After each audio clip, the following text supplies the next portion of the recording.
and welcome to the West Coast Today podcast with me, Kathy Griffiths. Me, Owen Wild. Me, Fiona Scott. And me, Sandy Neal. In this podcast, we'll let you know about some of our stories making the headlines this week online at www.westcoasttoday.co.uk and in the printed edition of this week's Oban Times and also in the Lochaber Times. First up today is Owen.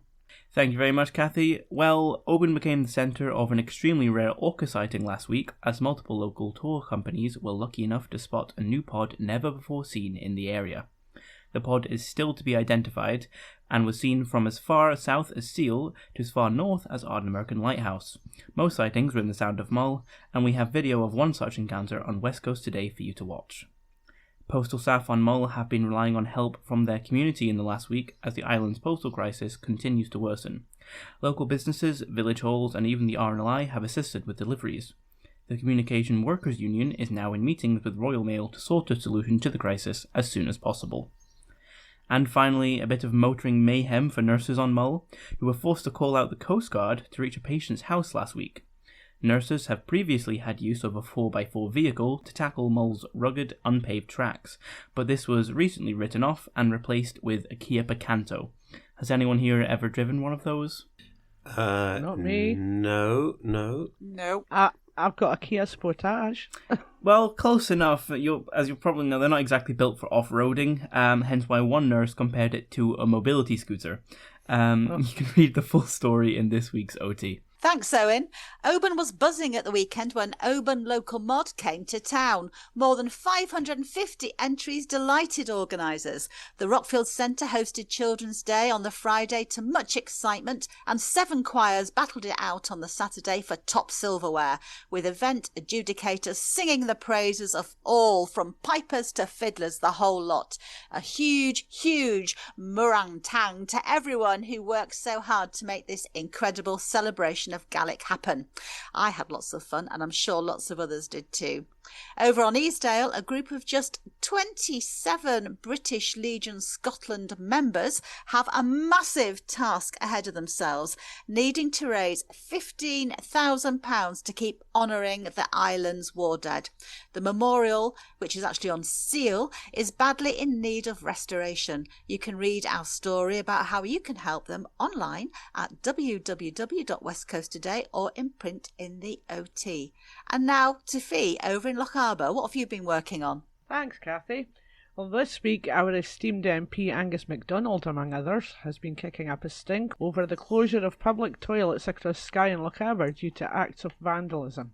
Fort William public toilets at Viewforth Car Park were hit 2 months ago and are still closed, while Ballachuish and Portree have suffered the same issues. Angus is now calling for Highland Council to introduce vandal-proof toilets with a floor-to-ceiling turnstile and charge £1 to use them. Over on Skye, Portree Lifeboat's volunteer crew have been celebrating the appointment of the station's first female mechanic. Ellie McPherson became deputy mechanic on board the Portree Shannon-class lifeboat Peter and Mary at the end of May after qualifying at the RNLI College in Poole.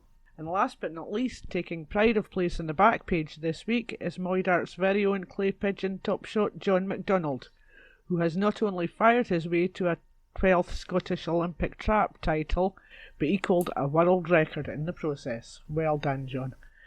You can read all these stories in full and more in this week's Lochaber Times, or why not jump over to www.westcoasttoday.co.uk, where you will find news and features from all our titles here on the West Coast. Back to you, Kathy. Thanks, Fee. Over to you, Sandy.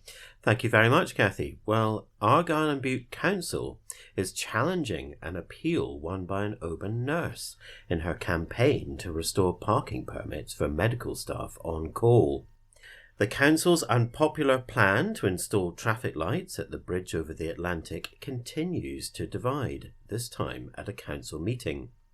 And Loch Lomond and the Trossachs National Park has approved a major tourism development at a former MOD torpedo testing station in Argyll. You can find out more in this week's paper. Thanks, Sandy. I think that'll do for us this week. We love hearing your stories, so why not drop us an email at editor@obantimes.co.uk or editor@lochabertimes.co.uk, or give us a call on 01631 5680000. Remember, you can pick up copies of our papers at all the usual retail spots, and you can listen to our West Coast Today podcast on any of your usual platforms of choice. Many thanks for listening, and it's bye from me, Kathy Griffiths. Bye from me, Owen Wild. Bye from me, Fiona Scott. And bye from me, Sandy Neal. Bye. Bye. Hey, hey.